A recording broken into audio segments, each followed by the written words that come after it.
Hi, everybody. This is Adam Elenbaas from Nightlight Astrology, and you're listening to December's horoscopes. So today we're going to be looking at the horoscope for Cancer for the month of December 2018. You can look at this if Cancer is your sun sign or your rising sign. So the big news this month is really a lineup of planets that are going through Sagittarius in your sixth whole sign house, making squares to Mars and Neptune in your ninth whole sign house. That's the most repetitive dynamic of the month of December. So that's the bulk of what we'll spend our time looking at today.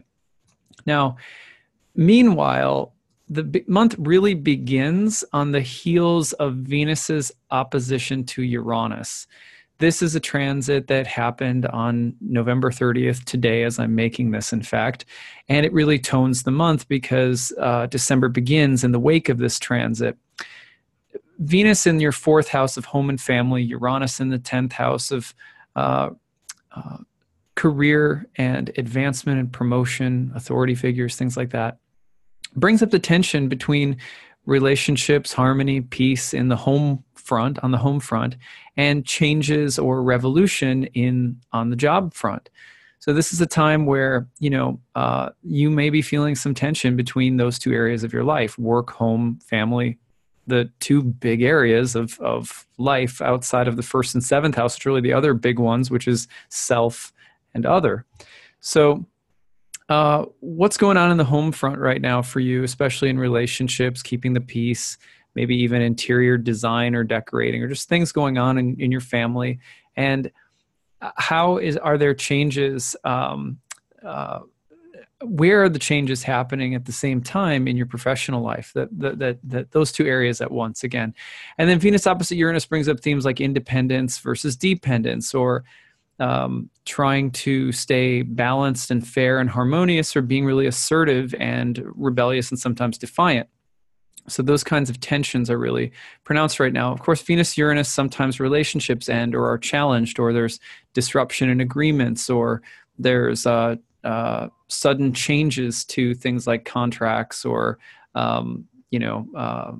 contracts or negotiations or things like that. So that starts off the month, and it really sort of tones the entire month. Now, there's a bunch of transits, again, that are really focused for the rest of the month across the signs of Sagittarius and Pisces, your sixth and ninth houses. So let's take a look at those now. All right, so first you're going to see that the sun is getting in on a square to Mars, December 1st and 2nd, from your sixth house to 10th house. I'm going to go through all of them so you can just see how, incredibly dominant these themes are. New moon on December 6th into December 7th comes through Sagittarius, squares Neptune and Mars getting together by conjunction in Pisces, again in the ninth house, sixth, ninth house action. You go further into the month, and that dynamic continues sort of cooking. And then on the 21st, you've got Mercury and Jupiter conjoining in Sagittarius in your sixth house.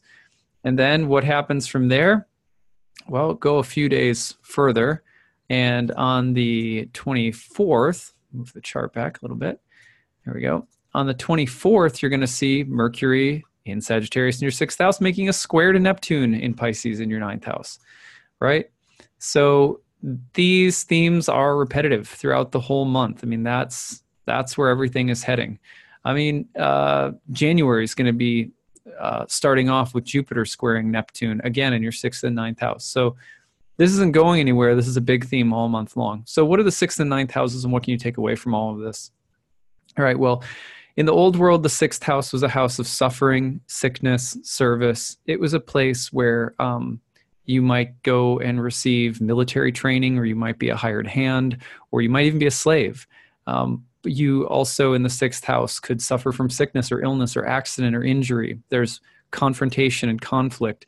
This is a place also that belongs to surgeons and doctors and nurses and people who help, but not because it's such a house of goodness and selfless service as much as it is a house of misfortune and those who work in environments that deal in misfortune, like doctors and surgeons who are dealing with people who are really badly injured or who are sick. So yes, there is a service-related theme, but don't listen to people who tell you the sixth house is all about Virgo and all of that. This was traditionally called the joy of Mars. And the sixth house has to do with hard work. So Jupiter's in your sixth house right now. Lots of planets going in Jupiter's sign in the sixth house. There can be a lot of growth in your life right now, a lot of learning in your life, a lot of opportunity in your life, all Sagittarian, Jupiterian themes, but it comes at a cost. It comes at the cost of hard work. When you combine that with ninth house, you're also looking at things related to faith, religion, spirituality, academics, universities, sometimes travel abroad. So you can get themes like traveling abroad to do some kind of service work. You can get themes like studying a religion or a spiritual tradition from another part of the world. You can get themes like philosophical study or learning something, or getting more deeply invested in some form of study, any kind of higher-minded quest. Okay. Well, with the sixth house featured at the same time, the idea is that is going to be hard work. You may be going through a time where it's a steep learning curve. It's very expansive, but you're taking a lot in. I know that when I started studying astrology, that's how it felt, for example, just learning a ton, reading everything that I could. It was like going to graduate school all over again. But then, you're working so hard, you're reading so much, but you're growing so much. And that's the benefit maybe of two Jupiter-ruled signs, Sagittarius and Pisces, getting together in a square this month for you. The other thing you have to think about is, how do you put your belief or your faith or your knowledge into action in the world, into some form of service, especially for those who are suffering? You might be feeling pretty convicted and strong about your beliefs, or you may be more inclined to getting into more emotional, fiery debates or confrontations with others about your beliefs. That's part of the sixth, ninth house split as well. So look for those things to be featured all month long. It's a great time to find teachers or to be in service to teachers as well. Or to, again, look for practical ways of applying knowledge in the world. That's another basic connection when the sixth house has so much to do with daily labor and the ninth house has so much to do with beliefs. Searching for truth for you is, always in your solar chart or in your rising sign chart that we use in a horoscope like this, it's always rooted in the ninth house. It's always your Pisces, not ninth house, it's always rooted in Pisces in your ninth. So transits to Pisces is always going to bring up faith and belief for the Cancer sun sign chart or the Cancer rising chart. So what you can take from that is that in order for you to believe something, you have to feel it. And it's very important because in order for you to put your work into things in the world, sixth house, similarly, because Jupiter is the ruler of both the sixth and the ninth, you have to feel it. Very, very important combination. Don't underestimate the power this month of feeling what you do and making sure that you're not doing things that you don't really feel or have heart for.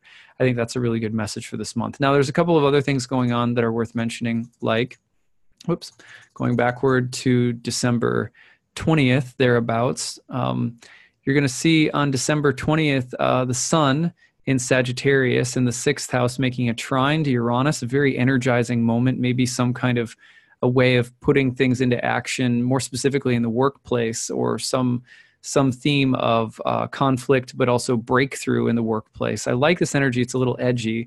But then you go into December 21st, you got the winter solstice, sun moves into Capricorn in your seventh house, shining a light on relationships for the next 30 days. And then go into December 22nd, and you've got a full moon in Cancer in your first house, your home sign. Big time for you, especially because next month you're going to start getting eclipses across the first seventh house axis. So a time of personal change, personal reevaluation, maybe health, new beginnings, but also intimately tied into relationships in the seventh house with eclipses that'll also be falling over there. So the nodes have changed signs recently. These are the first eclipses coming through next month in January. The 21st, 22nd of the month is giving you a little foreshadowing of what's coming in January in that first seventh house axis of self and other. So that's what I've got for you this month, Cancer. I hope that this was interesting. I'm a Cancer sun myself, so I always take interest in this one, and then Taurus rising, which is my rising sign. So leave comments. I'd love to hear how you guys experience these transits over the course of the month. And I look forward to hopefully seeing you guys soon in January, in a new year. Happy holidays, everyone. Bye.